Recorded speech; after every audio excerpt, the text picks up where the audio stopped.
Winemaking's difficult because there are no right answers. It's an infinite number of possibilities and flavors, and it's a craft that will never be mastered. It's a journey. It's not just a product.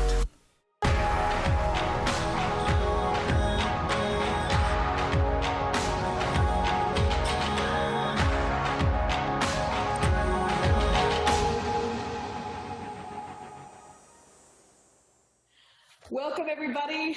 We are so excited to be on today. I'm Florencia Palmaz. This is the Wine Stream with Palmaz Vineyards, and joining me, as always, is my brother Christian and sister-in-law Jessica.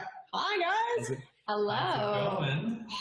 We have raided the cellar. Mom and Dad probably don't even realize it's missing. We have taken 2 bottles of 04 and 2 bottles of 2011 and the 2016 we had here.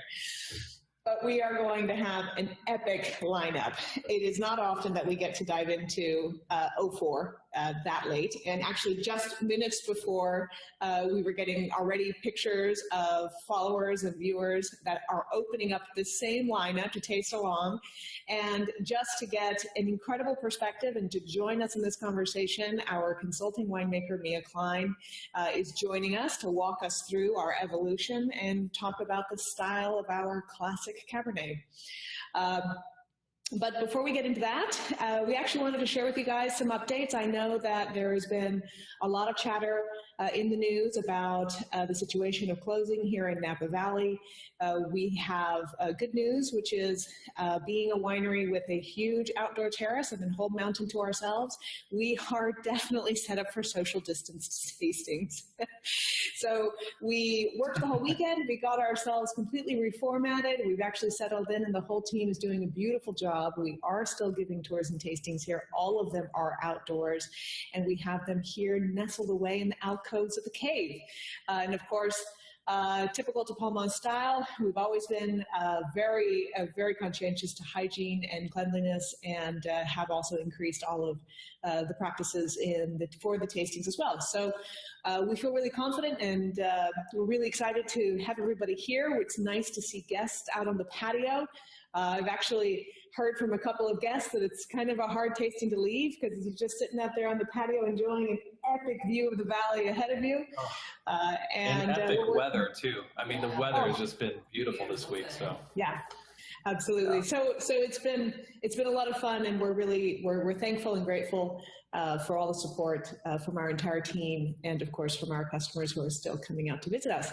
And as always, we completely understand and sympathize with those who are staying close to home, as we are, and have really stepped up our virtual tasting. So we even shipped out our first virtual tasting kits this week. The bottles are in. They're absolutely adorable. We got a few shots of those also this morning. Chris, can you share with everyone our beautiful little babies? they are so cool. We've been talking these up for the past few weeks, and it's so much work went into making sure that the wine was compatible with this sort of rebottling effort. And we apologize, it's taken us a little longer than I think everybody would have liked, but they are just so much fun. And I think we shipped our very first kit out yesterday. Yeah, so we have actually on our website in the visits section is the different flights. We have actually 4 or 5 different flights available. Some of them are cellar deep dives. You can do a vertical from 2013 to 2016, or you can taste our whole portfolio, Riesling to Muscat, or you can also taste through sort of limited perspectives. We even have Gaston now in little mini bottles. We are working on a pairing box. I'm going to have that probably for sale to start accompanying a little bit of the same Euphoria cheese that we have here in the tasting room, as well as some really delicious journeyman porcini and Parmesan salamis. Really wonderful Sulu Maria up in Healdsburg. We've been working with him recently, and we've got actually our own rack of salami set aside just for us, so we can send that to guests with our packages. So we're excited about this, really optimistic that this is going to be a fun new feature to our lives permanently, whether COVID times or not. It's a great new way to be able to really connect with everybody. And also take a look at those prices. As you can see, we have subsidized the value of these kits. So they are below retail price. So it is not 1/3 of the bottle times the bottles that are there. So it's incredible value. Shh, keep it under your hat. We really just want it to be a tasting kit. But I wouldn't be surprised if some people want to use it as a gift, because it's a pretty cool little gift. Yeah, it is pretty cool, and people are getting very creative with where they can go with all of this. And I think the offerings we have are really awesome, but there are kind of no limits. I mean, you can do, we had somebody do a 7-year vertical, and with combination of their own wines plus ours, but they wanted to do that, and we helped them with the later years, and it was it's just something we've never been able to actually do in the tasting room, but it gives us kind of a cool perspective. So we're excited. Yeah. We're having fun. So now let's get to brass tacks.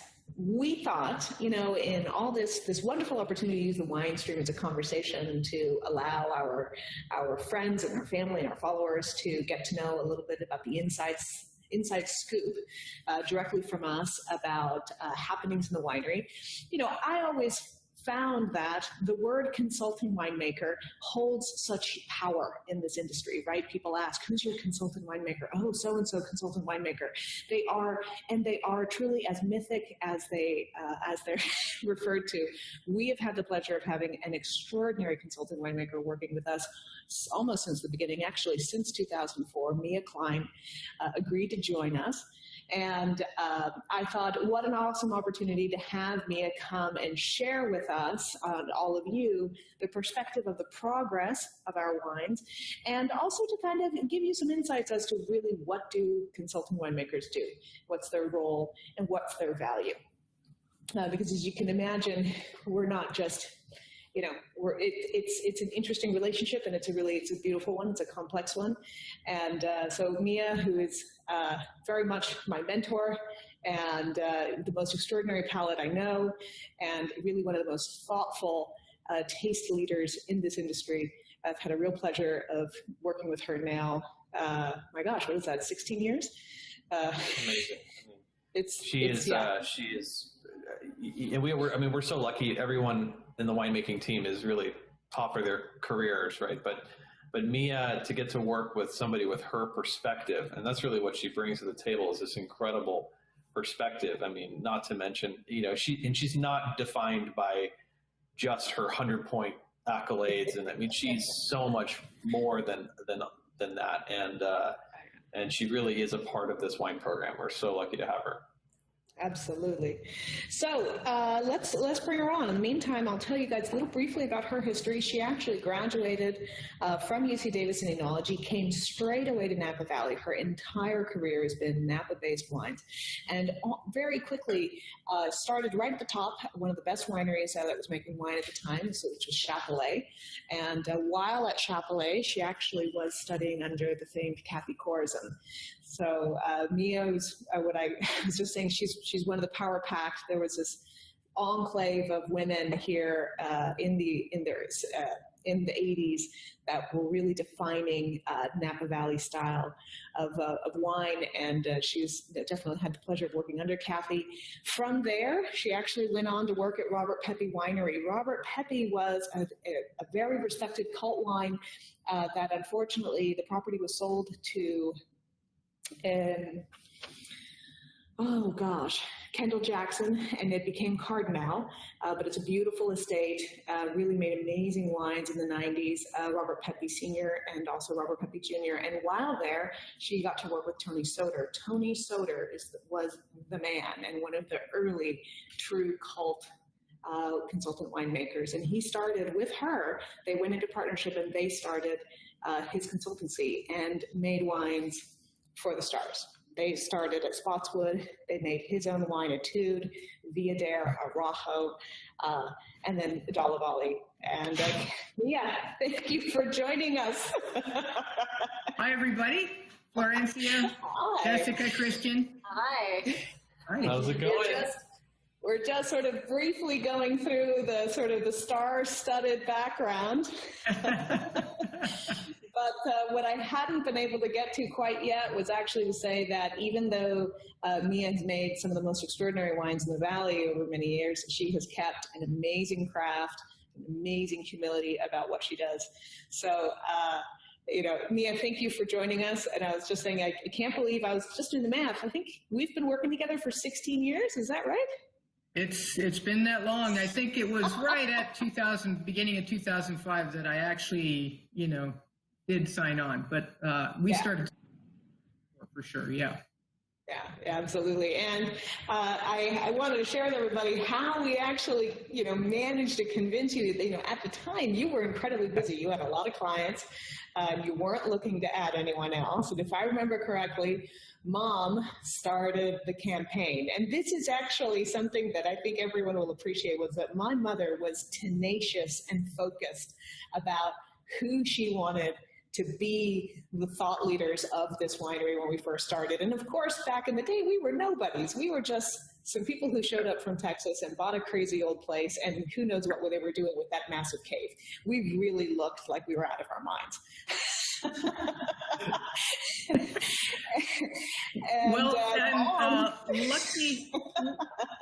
Lucky for all of us that I had already worked with Delia Villader, who is also of Argentinian background. I knew a little something about that certain je ne sais quoi, that certain Argentinian just beauty, and I have to admit that it always draws me in, and there's nobody like Palmaz for sweet talking. I'm sure she always gets exactly what she wants. I have actually never seen anyone turn down. Yeah. Yeah, Mom is very persuasive. She's very persuasive. But she, in the way she wins people's hearts is with her cuisine. I mean, it was the case with those power lunches she would host.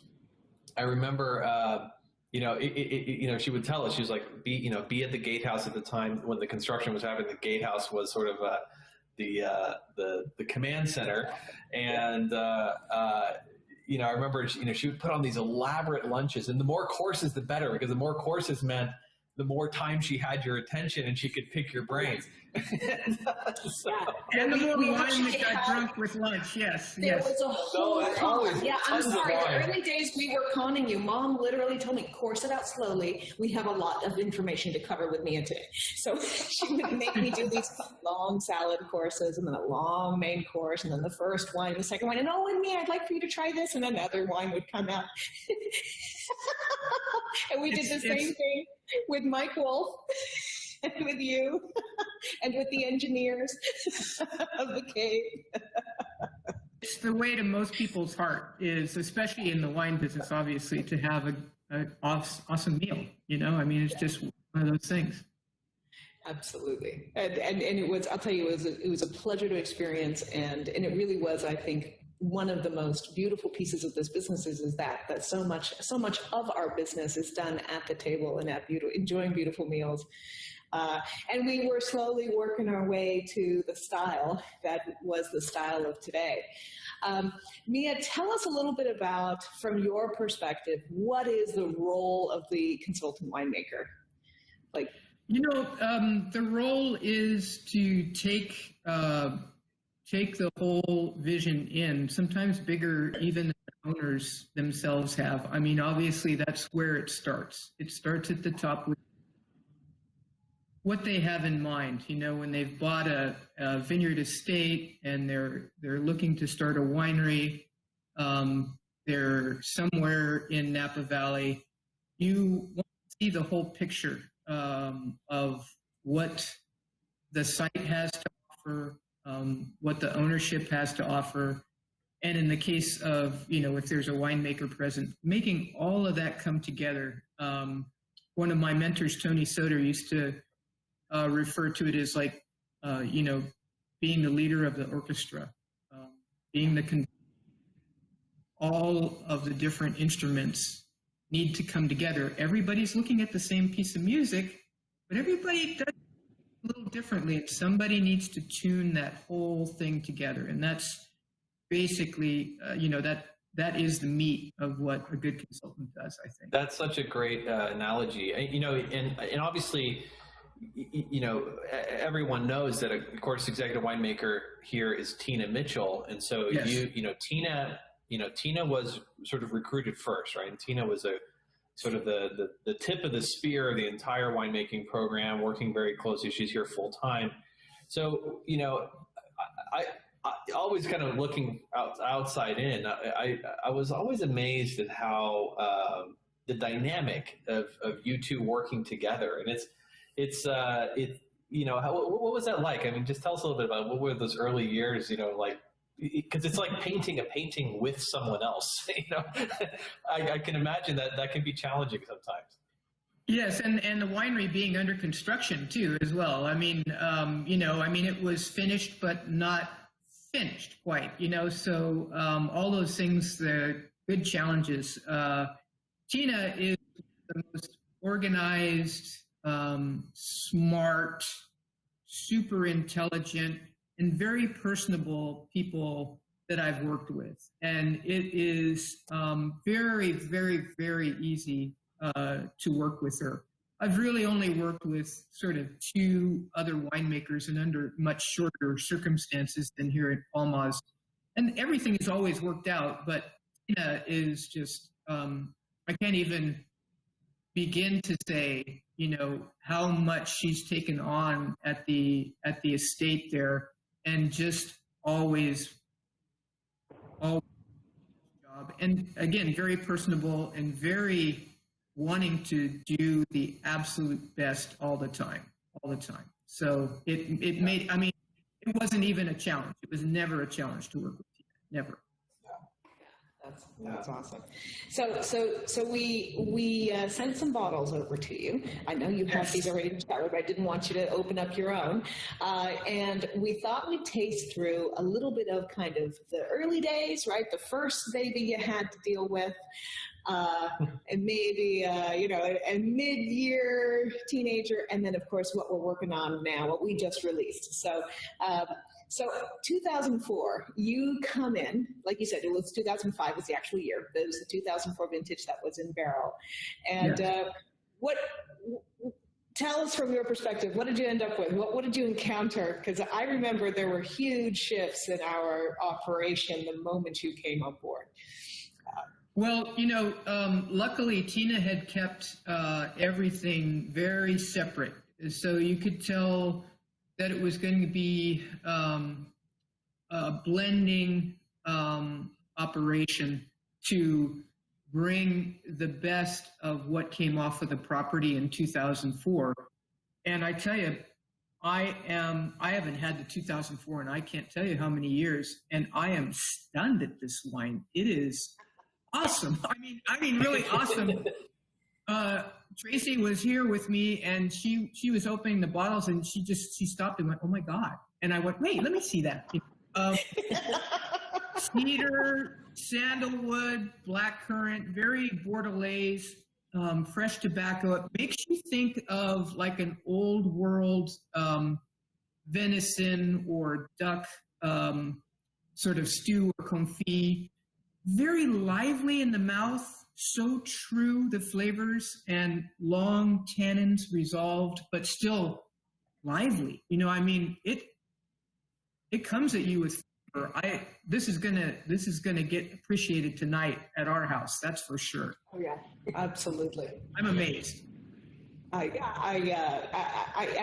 tell you, I remember when we were blending this, that it was a sort of a soft, fruit-forward year. I remember feeling, oh my, will the 04 make the test of time? And here we are, and it's, like you said, still so lively. Really an amazing arc that it has, and completely different from what I remember. I remember this thing being really raspberry, cherry forward, and we were like, you guys will laugh. You're going to laugh when you see the blend map, right? Because you remember there was no upper vineyard fruit, so it was all lower vineyard. It was a lower vineyard wine, and as we saw in the weather data, it was uneventful year. It wasn't, it was a good year. Nothing really stood out. Nothing like 2011. But yeah, I mean, it's amazing how I don't think I really thought this wine would persist like this so many years later. Yeah, Florencia, she said it. It was a little bit softer wine, but people make a mistake, and I've seen it over and over again. They think a wine needs to be big and to age, and it's so not true. And oftentimes, I've seen it happen again and again. The biggest, most tannic wines never give up their tannin, and the fruit dies. And you're 20 years later sitting on this bottle going like, well, I wish that didn't take up room in my cellar, so it can be a mistake. It can definitely be a mistake. Wines do not. So Mia, tell us a little bit, because the other significant thing about 2004, other than you and Tina, it was the first year the winery vinified the whole wine, right? From right. Because just a little bit of history, right? 2001, Senator Randy Dunn's from crush to from crush all the way through. 2002, same thing. 2003, crushed at Randy's, barreled here. 2004 was the first vintage that was done entirely in this new gravity flow concept. So, I mean, up until that point, it had been nothing but theory. What was it like that first year working in this new modality?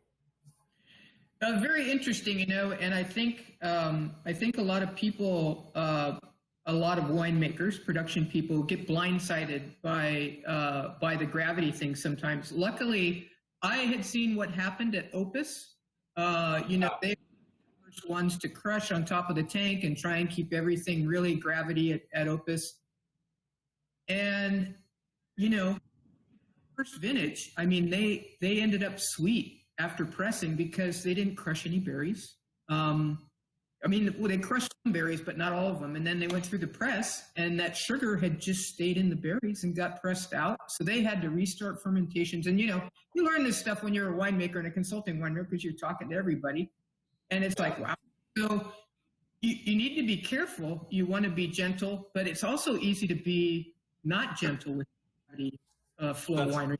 Another lesson I've had. There is such a thing as head pressure. Obviously, you and I know exactly what we're talking about. When you have 22 stories of head, you can have all the pressure you want, right? And so, so learning how to use. I mean, you had just been handed the keys of this, supposed masterfully engineered, by all these brilliant minds, but then it was time to actually put it to work. And I remember there was some growing pains, and we didn't know exactly how to use the gravity, and it was so theoretical, and it was such an amazing, and thank God you had all this amazing background to help sort of say, I understand this makes sense on paper, but this is what we're going to run into. And it was fun years. I mean, I had a lot of fun watching you guys deal with those battles. It was a lot of fun. It was a lot of fun, and it's another great thing about Tina. She is, feet on the ground, hands in the.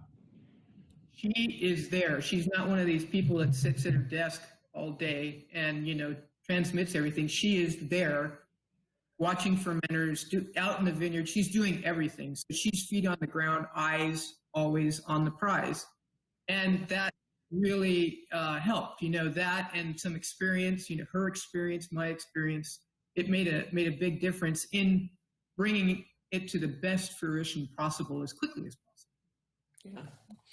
I mean, the other thing I remember about 4 was how little of the fruit from that blending session made it to Palmaz.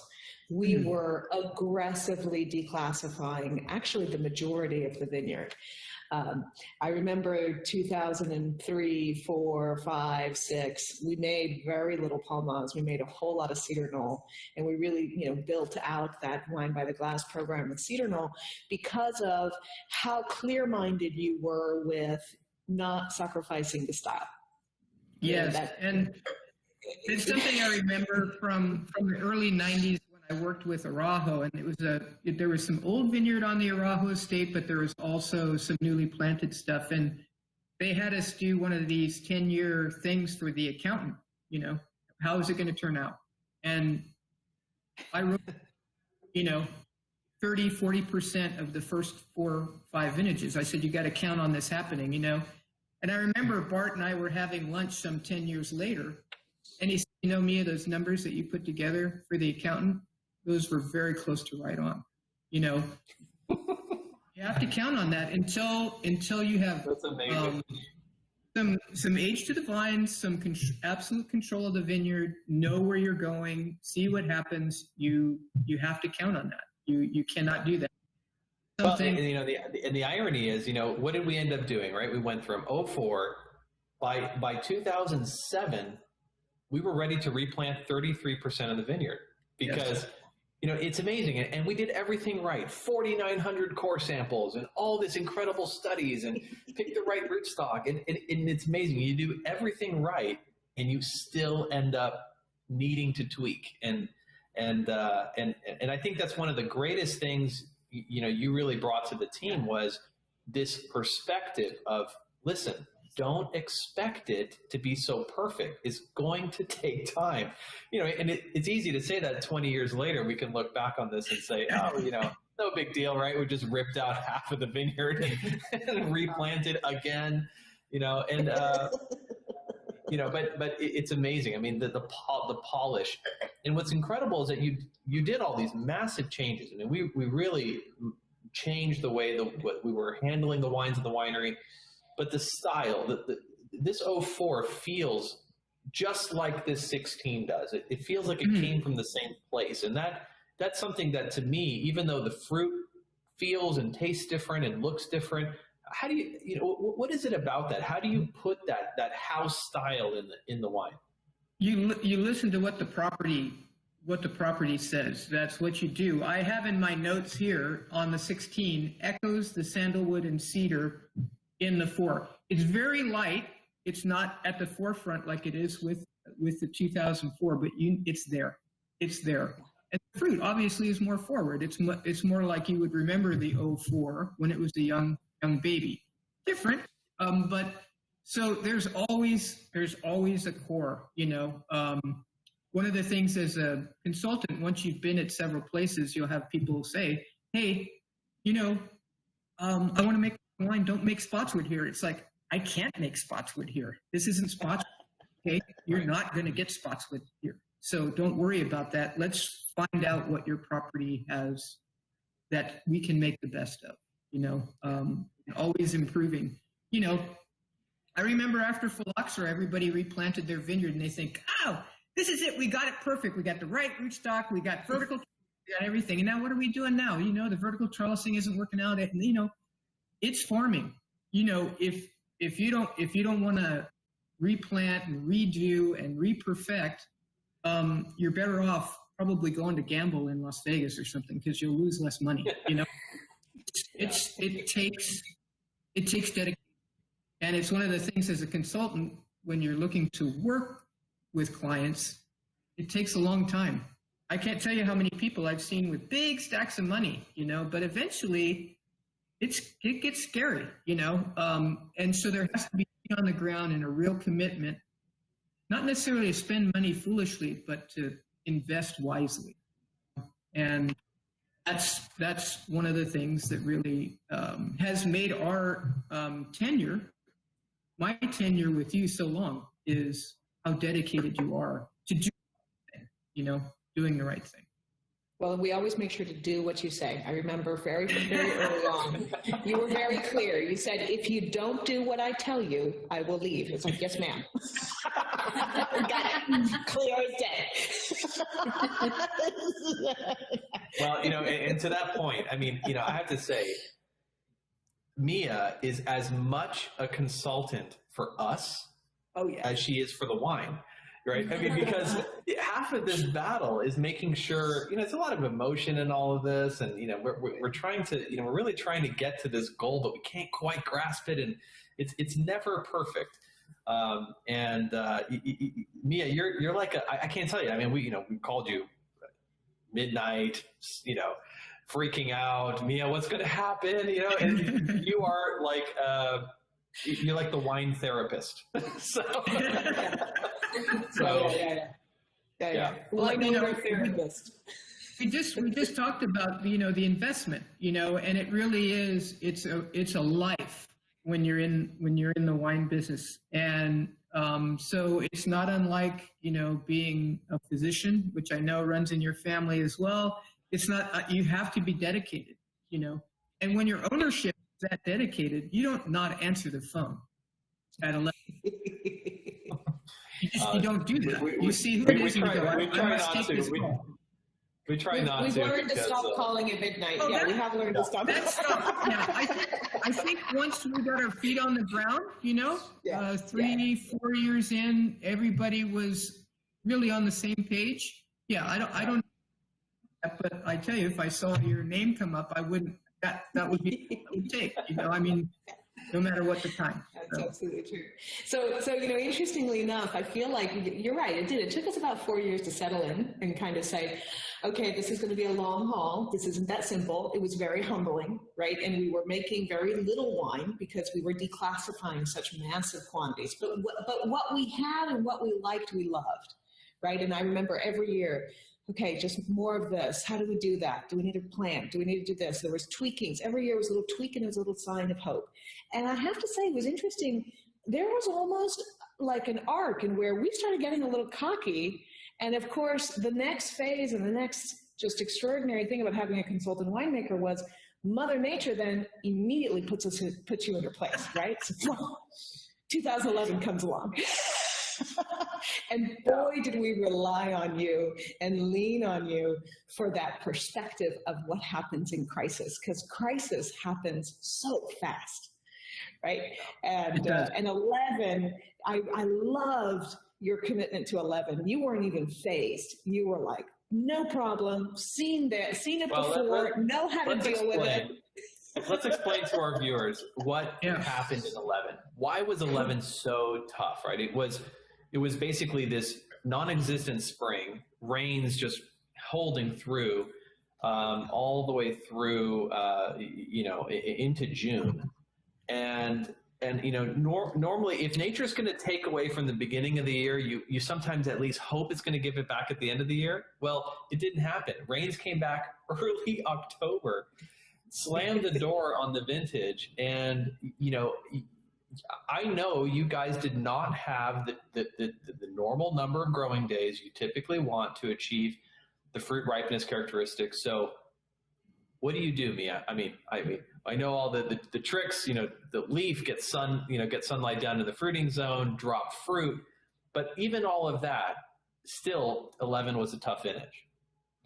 It was a good challenge. It was a very good challenge, you know, and the one thing you left out, Christian, it was like the coolest summer on record. Oh yeah, no, yeah. I mean, it's yeah. You can see it in the highs. I mean, it's just so. It was yeah. We did not have the you know, the things we needed to push a growing season. You know what's amazing? Right. So we say all that. I don't taste in this glass the narrative that weather map shows. So no, you know, I would say that the wine it's got a little bit more on the blackcurrant side on the fruit, but there's still blackberry and almost blackberry leaf, and there's really good floral characters, a little bit of violet, but it goes a little bit more towards lilac. And it's like walking into a really good Indian grocery. There's this exotic spice, just like a mixture of wonderful aromas, you know, just very complex, incredible stuff. It's really good. It has a sweet, grainy, chewy texture, and there's still, you can tell, still a lot to be revealed. You know, there's more to be revealed as this wine goes along. I told Florencia a story once when I was at Della Valle. 98 was similar, cool year, had some rain, and I remember making the 98 wines at Della Valle. And Naoko Della Valle, very generous. She would give me a case of each of the wines that we made. And I asked her if I could buy more 98 because I knew the wine. And I knew it wasn't going to be as well reviewed because the vintage wasn't looked upon as great. But I knew every year I could go to the cellar and pull a bottle of that out, and you wouldn't say, oh my God, oh darn it, why did I do this? I'm going to have to decant it and drink it tomorrow, maybe the next day. No, And this wine is exactly that. And open this from the time it was released, you can enjoy this wine. You know, it's really yummy. It's not like it doesn't change, but it's just showing everything. You know, it's really showing everything. I remember when 11 released, we were at, I was with Tina at Premiere, and we were tasting barrels, right? And you had and we were talking about this as a group when we were at the blending table for the 11 vintage, and you told us, you said, 11's going to be the year that you're going to see who are the organized shops, who are the sellers that got it, and who missed the step, right?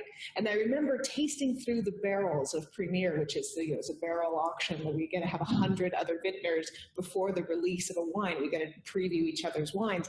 And there was such a disparity of quality in 11 that you never saw again. Well, maybe we saw it again in 13, but there was, I think, more tricks up people's sleeves. There was a little bit more shenanigans. 13 wasn't nearly as bad as 11, not nearly.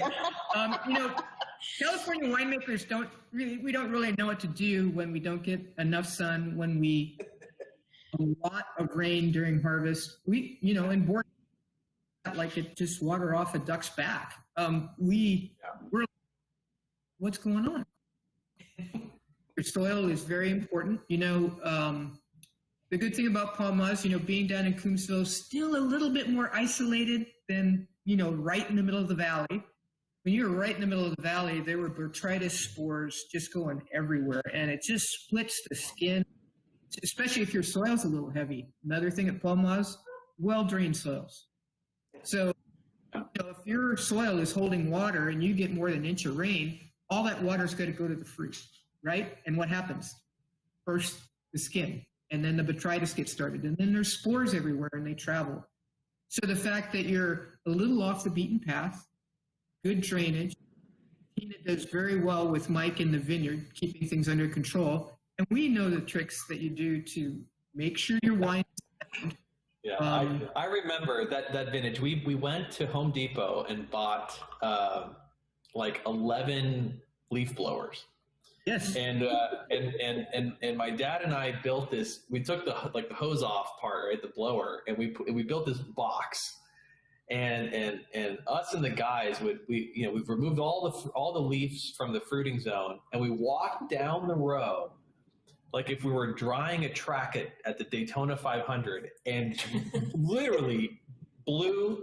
So it would rain, and then we would blow the water off the fruit, and that would buy us one more day, right? Just one more day, and we kept doing it, and, and Tina was like, I don't know if this is going to work, but look, we're not picking today. We don't want the wine that we're going to get if we pick today. We need more time. And we were glued to the forecast. I mean, it was one of those years. You were just living day by day, you know, to the meteorological blogs and all the consultants we use in the meteorological service. And it was like that, you know, and we've been so spoiled because, I mean, we haven't had a vintage like that in a long time. But 11 was that commitment. That's what it took. It's amazing. But, you know, even then, I remember, Mia, because we had all these wines on the table. So even with all that work after fermentation, I mean, I don't participate in the creative side, as you know, but I remember tasting all these wines, and I was like, wait, I don't know what you're going to do with this. How? And then, boom, you just like, amazing. I mean, I'm baffled how a wine like this can exist and just not tell that story, you know. It's incredible. Right. Yeah. You have to, you have to be careful with every winemaking technique that you use. You have to think, okay, how am I going to, what kind of percentage, what kind of racking scheme, when are we going to taste blends, lots and lots of things. I have a story you'll like, Christian, because it goes way back to like 1989. It was another rainy year. And I was driving home from Robert Pepe Winery, and I took a left turn on Oak Knoll. It used to be a Chardonnay vineyard there. It's Merlot now. It's since been replanted. But another rainy year, they had come in with a helicopter trying to dry them out. Things were so heavy with water, it blew rows over. They were lying over. Oh, yeah. No, listen, I mean, You got to be smart. I mean, you have to know how much water is being held in a big, heavy canopy. The canopies are nowhere near that heavy at Palmaz, but it was. Well, that was the whole point about the leaf blower. We wanted to direct air just on the fruit zone because we knew there was so much water up in the leaves. All we were going to do was blow the water down onto the fruit. And so, that was a concern. Listen, I'm all about using helicopters, but that wasn't the solution this time. I knew you'd like that, yeah. Well, yeah, and if we can avoid spending, the business side, if we can avoid spending jet fuel on wine, the barrels are expensive enough. Thank you. So we loved this. It was a humbling experience, and I remember being so recommitted to the team. And after seeing 13 and 11, and actually after seeing us in perspective of everyone else too, it was like, okay, we got cocky, we had to work extra hard, we're all grateful it's delicious. Now we're even more committed to continuing to refine the craft, right? It's like we realized there was still so much more to learn. It was like, oh wow, farming is unpredictable. And since then, I've actually, I kind of feel like I'm just in this middle age of the career in which we're just hitting our stride. And it's interesting to see how even today, and since it's from 11 to 16, the experimentation you and Tina are constantly doing. There is all these parallel experiments going on, pushing ourselves off into all of the analytics and the AI, the AI that we're now using in the vineyard. I mean, that just started post 11, right? And people ask me all the time, what's your favorite vintage? And it's like, my favorite vintage is what's in the barrel. It's what we're working on. I'm yet to get nostalgic. And you gave me an amazing piece of advice early on. I remember I used to always ask you, about advice on how to sell the wines and how to go to market, because that was my job. And you told me, you said, the worst thing that can happen to you in your career is to get 100 points. Can you share with us why you think, because you got it, and you're one of the few people that can tell us that. It's a double-edged sword, okay? So if it cuts one way and it's good and it adds a lot of good things to your resume, a lot of good things to the appreciation and respect for the wine. It can also cut back the other way. It's double-edged, and it can be like, all right, so what do you do after that? I mean you only got a 97? Wow. Man, this place is going downhill, and then, so that's part of it. And the other part of it is, it's 100 points to who? Okay. I would rather make a wine that the ownership loves to sell, than a 100-point wine that everybody's just like, yeah, but I don't drink my own wine. I never get any because I don't really like it. That's no good. So you have to make sure you're pleasing the people that you want to please. And critics are awesome and they do a great job. They do a great service, but you just have to be a little careful about who you're pleasing and what it is all about. It's down to it. It's about the place, I think you're spot on, Mia. I mean, critics have a very important place in this world. They do. And I think they're very important to sort of the beginner wine collector who is concerned about making sure that their investment goes as far as possible, and they want that validation. I think later on, as people begin to develop their own palate and their own, tastes, and they become their own best critic because they know what they like, right? I mean, they don't need to read a magazine to see, what is greatness because they can identify it themselves. That's where I think most, seasoned tasters or wine collectors are today.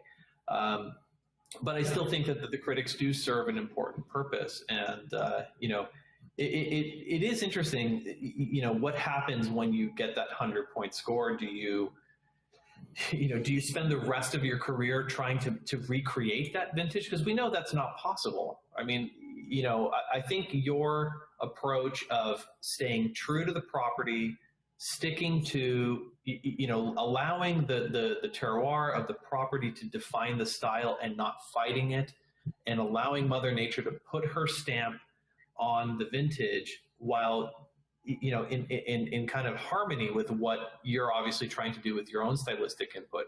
I mean, that is all easier said than done, but you've always done that. And years like 11 that had adversity, and years like 16 that were just perfect. They were great years. There was nothing really to complain about in 16.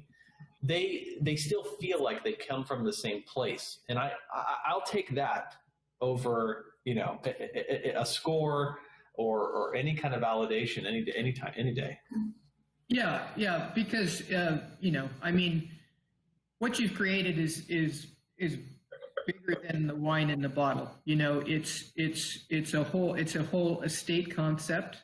It's a family concept. It's one of the family-owned wineries, and all those things need to get represented. It's not just the wine in the bottle. That is very, very important, but it's not just the wine in the bottle. So anybody who's been to Palmaz, if you open a bottle of Palmaz, you cannot help but think about what you encountered on your visit there. I mean, it's absolutely amazing. It's an amazing place. I mean, we all forget about it because we see it every day, right? I mean, I don't see it every day, but you guys see it every day. And you're just like, I remember, I've been to places like Della Valle, beautiful view, everything, and a truck driver comes up to deliver some glass or something like that. And he gets out of the truck and he goes, "Man, you work here?"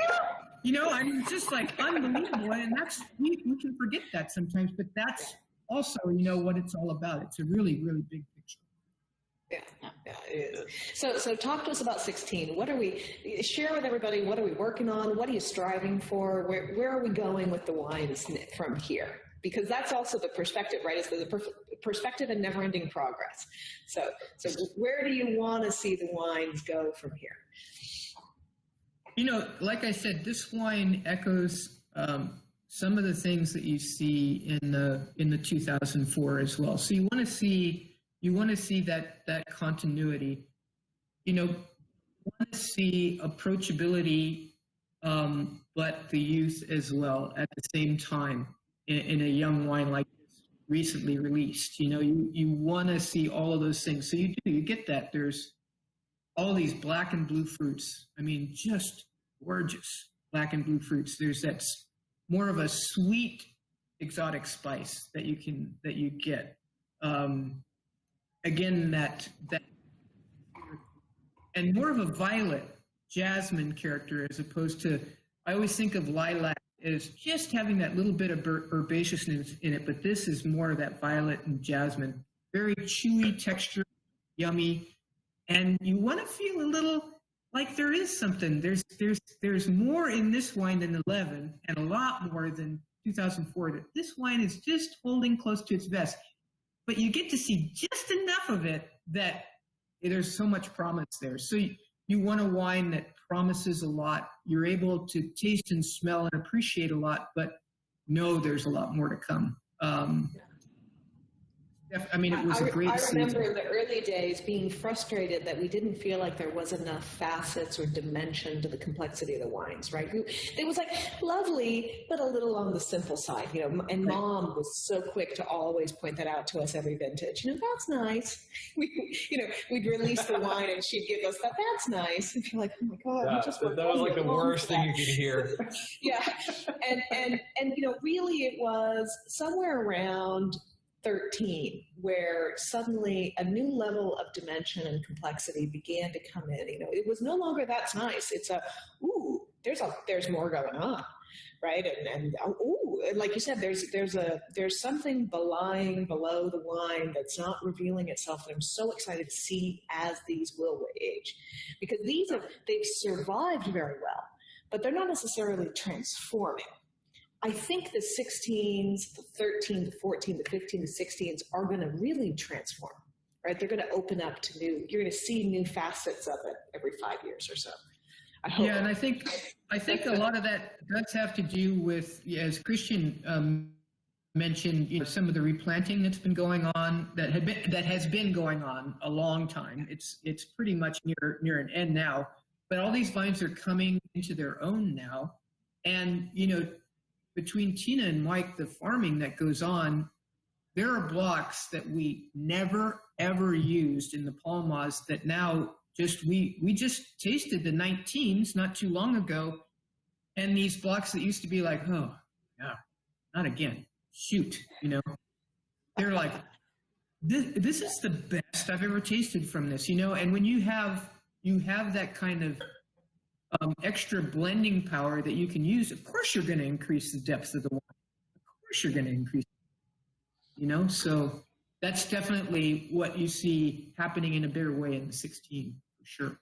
Yeah, I mean, I think it's true. Since 13, the other thing I think we really, I think the upper vineyards finally became something for you. Yes. Yes. I mean, do you remember we struggled with like cane pruning, not cane pruning? Should we cane prune the Clone 6? Like, I mean, we went back and forth so many times about that. The kicker canes and the Malbec, all of those things.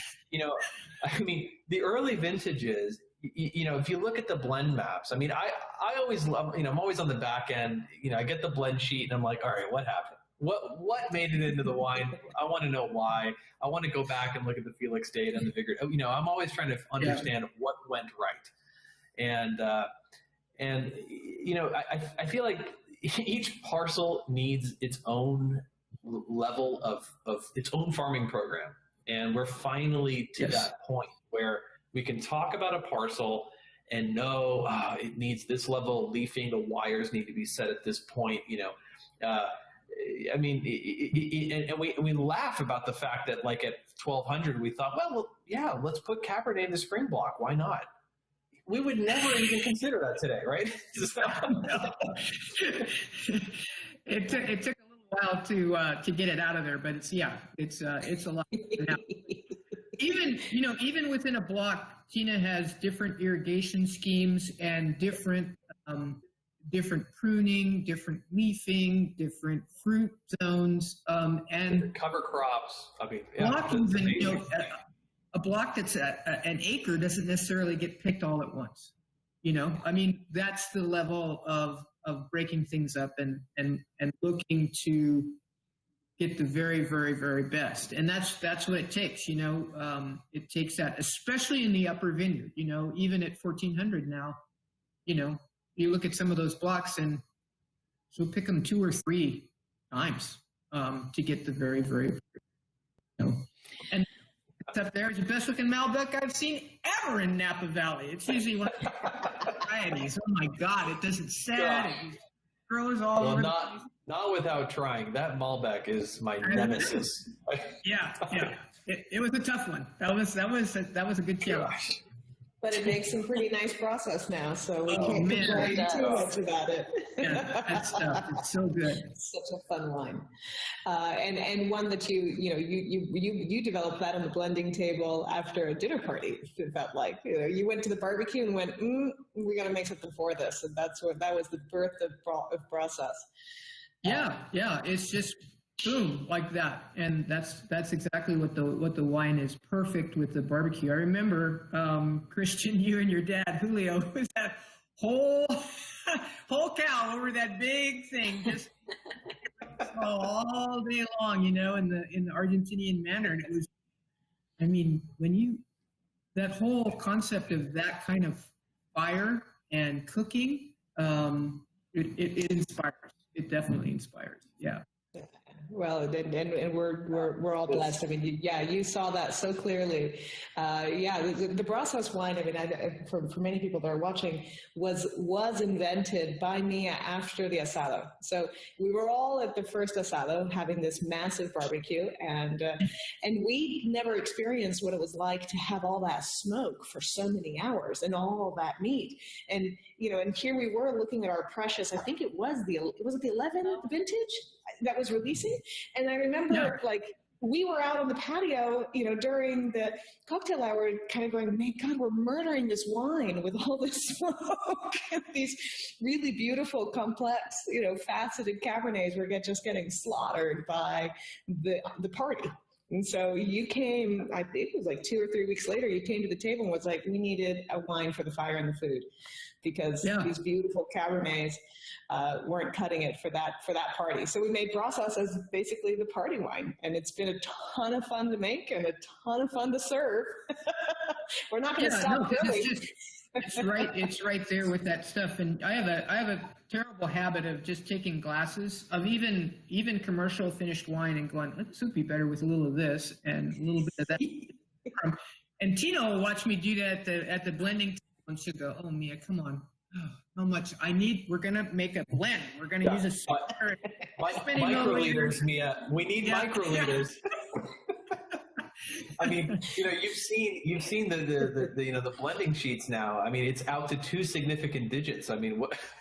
Yeah. No, she's that way. Yeah, she's got the whole, and it's good. You need, when it comes down to it, you need to get there. But to start, you kind of, that's my. Well, I appreciate that, because you know what happens. I mean, you guys on the blending table with your micro pipettes and your perfect measuring system, you guys can create the reference volume bottle that is the blend, right? Yeah. But it's useless to us in the cellar if we can't recreate it, because I know what happens. I mean, I have to see Tina's face when she tastes the wine out of the blending tank. It better damn match what you guys worked so damn hard on 6 to 8 months to develop. It's worthless if we can't recreate it. So her impeccable data collection and measurements. Precision is everything. So and then feet on the ground in the cellar too. Feet on the ground, making sure everything's happening the way it should. Yeah. This is why Tina, I'm seeing in the chat, people are, by the way, they're just blown away. They're like, oh, we want to hear Mia talk about wine all day long. And I agree. Like, everything, your descriptions are always such a joy to hear. We have some questions about what do you think of the 19s? Tell us, like you said, we just tasted them a few weeks ago. Tell us your perspective of 19. Oh, 19, it's like, it's actually easier to start to blend when you have some real cuts to make, some real quality judgments to make. It's harder when it just everything comes and the thing you're kind of going, well, that's off. The press wine, is the only thing that's off the table, because even stuff that might not be at the very tippy top, when you go to blend, you don't just cherry pick. To have so much good stuff, it's an embarrassment of riches. I mean, it's compared to the tastings earlier on where we had, similar number of wines. You're tasting 40 or 50 at one time. Cabernet Franc, big red wines.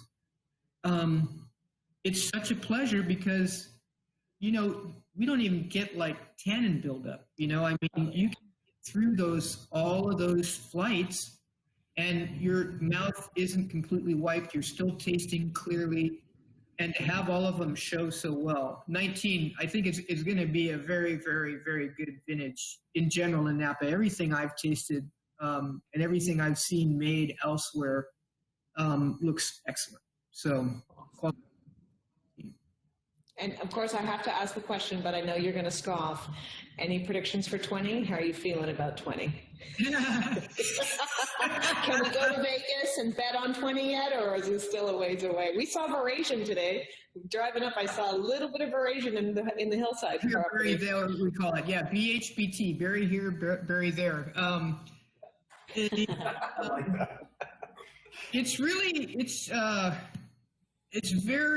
is very early to tell. And as a winemaker, especially when you've got almost 4 decades of making wine, you can get yourself into trouble by comparing vintages. For me, I like to see everything as being very fresh, very, very fresh. So we didn't have a great rain year. We've had some backs and forths with heat, but it's not unusual. The proof is in the pudding. as we head into real aeration and ripening. That's, the proof is definitely in the pudding. So far, so good, so yeah, and knock on wood. We did. That's what we did. Yeah.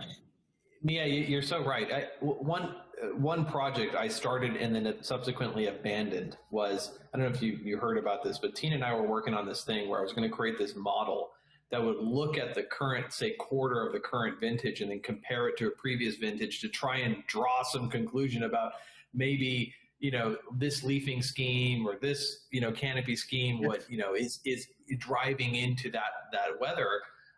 But the reality is, until the vintage is over, history is not written, and it's amazing how we can have, say, some form of a spring, even some form of a summer, and have maybe just, say, 70 days left of the growing season, and it can change so much in the characteristics and the way the fruit structure develops and the aromatics. And Mother Nature can come and slam the door on you, and everything you did prior is the playbook has to change. And so I ended up realizing, like, this is useless. So let's just keep reacting to the now, because that's how you have to farm. Yeah. You want to do if you handle everything in the now as well as you can, you take care of some of the future, but you need to keep scraping that surface and seeing what's happening right now, because it's even a great chef, Florencia, you'll agree to this. Depending on your ingredients, you can't go right off a recipe and say quarter cup here, or 2 tablespoons here. Depends on your ingredients completely, how you need to move things around a little bit depending on your ingredients and your stove and everything, so that you have to look at it. So far I'm not going to complain about anything. That's for sure. I'm not going to complain about a darn thing so far. But we, as Christian said, 60 or 70 days left. Plenty of time. Yeah, plenty of time for things to go sideways. Yeah. So true. Well, Mia, thank you so much for joining us. We're hitting the top of the hour, and we, like always, we could chat all night long. But I know that you and Tracy got some great wines to enjoy tonight. And hopefully some good steaks or something to pair with these babies. You bet. We planned it that way. Yeah. Awesome. Well, thank you so much for joining us. I look forward to seeing you soon at the winery, and I'm sure we'll be continuing to make some great wines. Hopefully, like I said, knock on wood, we'll have a good 20. Thank you. So much fun, you guys. I can't wait to do it again, and we'll like we talked about, we'll have Tina on next too. So Totally. I was telling Tina, I was like, Tina, at some point they're going to want to hear from the expert herself, and she's rolling her eyes, going, okay, maybe. So everyone out there, send Tina emails and get her to come on the wine stream. We'll probably have to Tina officially requested. I'll drag her into the camera, right? We will, yeah. Marketing events are not her thing. Yes. Tina said after harvest. I've been hearing that for 10 years. Yeah. She actually, you're absolutely right. Everything with a winemaker that they don't want to do, talk to me after harvest. The problem is she'll say after harvest in December, so I don't know when after harvest actually begins. Well, we will see you before harvest begins. Have a wonderful evening. Thank you so much. Mia. Cheers. Bye, everybody. Good night. Good night. So awesome. Oh, wow. What a pleasure. Oh, my gosh. I'm like catching my breath. I'm like, oh, my God, the wines are smelling so amazing. They're opening up now, too. I would poured them right before the show. Really an absolute joy to taste through and see this perspective, and, of course, to hear from really the guru and the master herself. I always loved her descriptions. She's never been afraid, and she's always taught me this, never to be afraid of overly fruit-forward wines. You know, we tend to talk about wines in such berry perspective first, but as you can hear when she talks, she always talks about she talks about the spices, she talks about the flowers, she talks about the sandalwood, and she's always been that way. You know, and it's part of what makes our wines so multifaceted is she wants everything in the glass, you know, and never settles for just a little bit of fruit and a little bit of wood. So just super cool. So the two things I want to say. One is the 04 label. Man, a little worse for wear, Flo. I have to say. Well, it's not. It's actually the storage location's fault. Yeah, it is. You're right. Okay. We're not selling these officially, No. right? These came from our family cellar that has slugs. And please share with everyone. So we actually had to pull it from Mom and Dad's cellar. We keep 28 cases as a family for prosperity. We stole this under lock and key. Thank you, Mom and Dad. I'm sure they're watching and they're very upset. They were aware. No, they were aware. I did ask permission this time. Yes. We have raided their cellar a couple times in the past. Yeah. But yeah, so we don't sell any of the wines that are stored in our personal cellar because of the slugs. And it's actually part of the reason why the décollage is sort of the family style, because the décollage actually mimics what happens to us in real life with the slugs. I think the slugs love the deck. They start at the décollage and they just eat the paper. I think that like Elmer's glue that we use is sweet to them or something. I don't know what is their obsession with the. Anyways. Gross. But we do actually have, I know, Jess, you were able to find in our commercial library in the vault for the winery, we did have a little bit of 2011 available. And we thought, to sort of revive the tradition of making a couple of cool things exclusive to the wine stream, to those who are viewers, and to customers who have ambassadors helping them represent them at home, we will make just 3 cases of this available. So there's 36 bottles of the 2011 available. And that's just this. Just the 750s. And then how many of the Magnums do you have? The Magnums, I believe we have 4.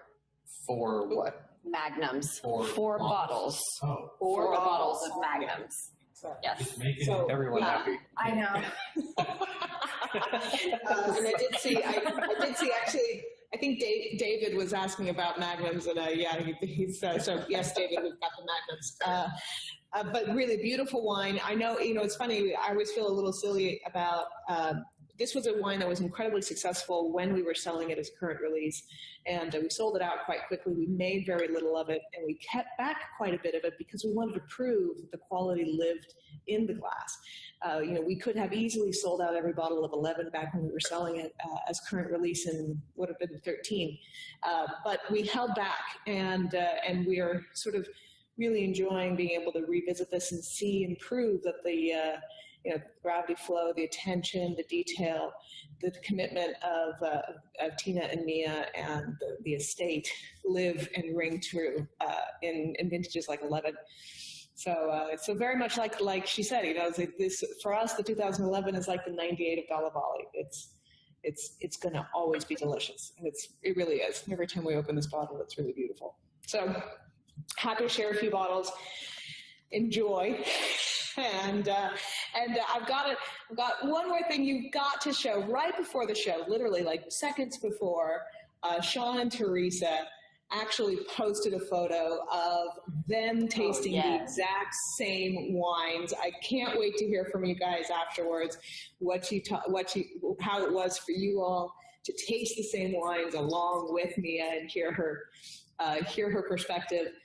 We will be tasting next week some wines, and what we've decided to do, one of the new features to the wine stream, is we will be announcing what vintages we will be tasting before each show, so that if any of you who do have cellars with all of our wines in the collections, feel free to open and taste along with us. We love having you all join us on this show. It's the highlight of our week. And next week we actually have a really fun show lined up. Chris, you want to tell tell everyone a little bit about next week's show? Yeah, I mean, spices. I never thought. I mean, the breadth of the show just keeps going and going and going. It's so I'm cool. having fun meeting people. Like, I've actually used this show now as a vehicle to meet and talk to cool people. Like, I'm shameless. So, well, it's going to be awesome, and you know, I don't want to give away too much because the imagery is just breathtaking, and you know, so just all you got to know is we're going to be working with one of probably the country's, if not the world's most foremost incredible spice master. I didn't even know this was a thing. But you know how spices with food and plays with wine. Anyways, I was going through it, and it's incredible. Yeah. So we're actually next week we're bringing on owner of Le Bouteille, which is the Manhattan's exclusive spice shop. Chef Lev will be joining us. He is the owner of the restaurant. He's worked in some of the top restaurants in New York City and even in France and Bordeaux and Burgundy, and he's going to come on to talk to us about spices from around the world that help fine-tune the pairing of steaks and Cabernet. We always think of just steaks and Cabernet, and Lev was the one who turned me on to, oh no, there's so much more. And we can really think about enhancing that pairing and bringing it together and really bringing so much more versatility to it. Just like we focus so much on trying to find and identify the different levels of spices in the wines, just like, you know, Mia had that great visual. She always has great visuals when she describes wines into the Indian spice room. Lev's shop in New York is very much like this. Beautiful collection of spices, both pre-made, thematic, and then of course a whole collection of incredibly exotic spices that you can buy on their own. He's going to put together a few exclusive offerings for us, so we're going to hopefully have that to present. And awesome. Is this not where we get the triple P powder? The triple P powder, right? The Palmaz porcini powder. Yes, I love that. yes. Palmaz porcini powder was something that I had a hard time for a long time. I actually I had a coffee grinder dedicated to grinding porcinis, because I would make a porcini powder rub to put on my steaks. You're now just too much. Yeah, too much. You have to tune in next week. Next week. Plus, I'm getting hungry now. Yeah, exactly. I think I now know what I'm going to be cooking with this beautiful 04 and 11. That's right. But once again, everybody, thank you so much for joining. We look forward to seeing you next week, Wednesday, 4 o'clock Pacific time. Cheers. Cheers. Cheers.